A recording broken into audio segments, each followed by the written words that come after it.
A lot of people in the country are working on this right now, and one of the nation's leading voices is right here in our backyard. She has been an enormous help to us here at Broad, and her recommendations are being picked up and put into place all over the country, which is good news for everybody. We are so grateful that she has agreed to join us this morning, so I am thrilled to welcome Harvard professor and political theorist Danielle Ellen for a lecture on pandemic resilience, getting it done. Good morning. Thank you so much, Lee, for those inspiring words. Thank you, Mayor Siddiqui, as well, for words of inspiration. You have both said such important things. Mayor Siddiqui, you've pointed to the importance of all of us recognizing that solidarity, inclusion, equity are fundamental to the success of our community and our country. We're fortunate to live in a free society, a constitutional democracy, and effective governance in such a context depends on solidarity. It depends on the mutual commitment of everybody in our country to one another. I think cracks in our foundations for solidarity are a big part of the story of the weakness we've experienced in responding to the pandemic. So redressing failures of solidarity is actually fundamental even to response to the pandemic. So our two pandemics are interactive in so many ways. I'm grateful for the chance to talk more about pandemic resilience with all of you in Kendall Square today. I come as your neighbor from East Cambridge, so everything that you do matters to me in so many fronts. And you are leading the world, as Lee said. That's the important point I wanted to build on from Lee's remarks. In addition to leading the world, you have the capacity to transform this country's infrastructure for pandemic resilience. That's what I want to speak about now. You've already done so much good work. We're all in the excited phase of the beginning of reopening. There's also trepidation as we try to figure out what that means for specific business practices and for our communities. But there's still another really big piece of work that we need to do collectively together. And that's what I'd like to speak to you about today. I'm going to share my screen to share a few slides with you. I'm very aware that all of you are anticipating getting back to your work come 9 o'clock. So don't worry, I'm with you on that hard stop. So here we go. Let's see. Can you all see those slides? Yeah, it's working. Okay. So we have mitigated COVID and we've seen declining numbers in Massachusetts. We've seen declining numbers in other parts of the country. But mitigating COVID is not enough. I'd like to help us elevate our ambition. Let's build on strength by focusing on getting all the way to green, full suppression of the disease. We all know the basic story of what COVID has done. We have unemployment rates that have arrived at a speed unparalleled since the Great Depression. We have more than 100,000 people dead already. We have impactful negative first quarter for our GDP. Our experience has been different from other countries. Taiwan and New Zealand, for example, were both able to suppress the disease rapidly. Taiwan saw growth of 1.5% GDP growth in the first quarter of this year. Our curve, of course, masks a great variety of trends across the country. Places that are accelerating and decelerating are combined into our picture of a plateau. But it's worth recognizing that we really are, despite our success so far, in a different place from countries that have already achieved suppression or are close to achieving suppression. We have slowed the disease down, we have cracked community spread, but we haven't gotten back to a place of near zero prevalence. What is near zero prevalence exactly? The goal in the green zone, the bottom of the screen there, should be that fewer than 10 out of every 100,000 people are COVID positive. Why does this matter? It's when you're back to close to zero prevalence that you can truly re-engage schools, re-engage mass gatherings, re-engage the entertainment services industry. That's the space and place in which the economy can be open and stably open. In other words, every business in our community is striving so hard to figure out how to operate safely in a context of moderate prevalence, in a context where, as in that yellow band, there's still somewhere between 10 and 99 out of every 100,000 people who have COVID. But for every business, that job would be much, much easier if our entire community and entire country were in the green zone. That means that even as we continue to think about our individual contributions, we also have to ask that question of solidarity. What is it that as a society we can do together to get back to green? So there is something we can do. And the importance of it, I think, is driven home when one looks at recent data. So this is a map from the end of May, indicating that about half the country at the end of May was estimated still to have an R above 1, or even actually to have increasing Rs. So the question of where we are in our country really does depend on the whole picture. Travel, for example, will be immensely complicated when half the country continues to see community spread or growth in an epidemic, even if another half of the country is decelerating. So you already know part of the story.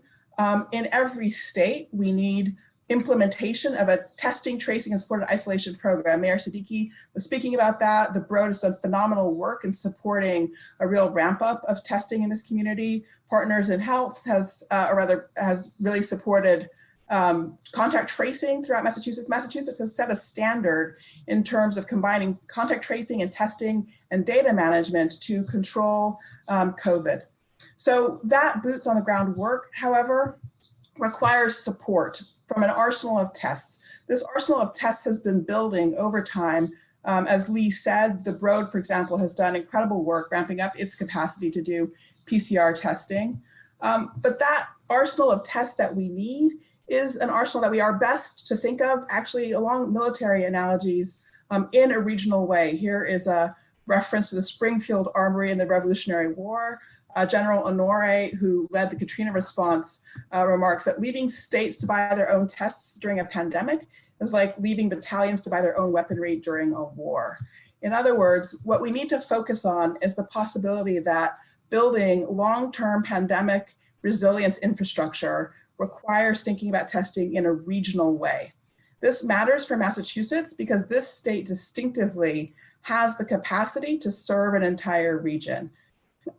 Massachusetts is not alone in having that capacity. California also has standout capacity. The Northwest has some standout capacity, but there's a model to be established here for how, in the context of rapid response to a pandemic, one can activate lab capacity to serve an entire region. In some sense, what we have to think of ourselves as doing is transitioning from addressing a rapidly spreading infectious disease like this one, with the infrastructure of, say, a system of country roads to the infrastructure of interstate highways. Before interstate highways were built, it would have been very hard for people to imagine the possibilities of travel between a place like, say, Chicago and New York.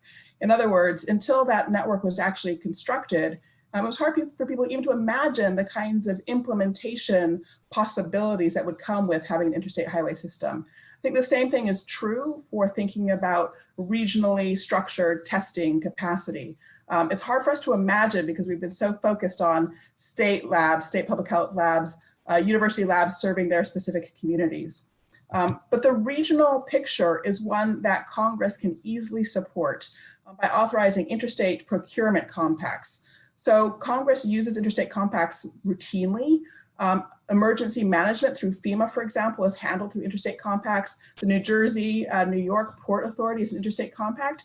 What an interstate compact is a group of states that have been formalized by Congress to use powers delegated by Congress. In the instance of thinking about testing, the idea is that Congress can formalize existing regional collaborations and fund those compacts to procure testing.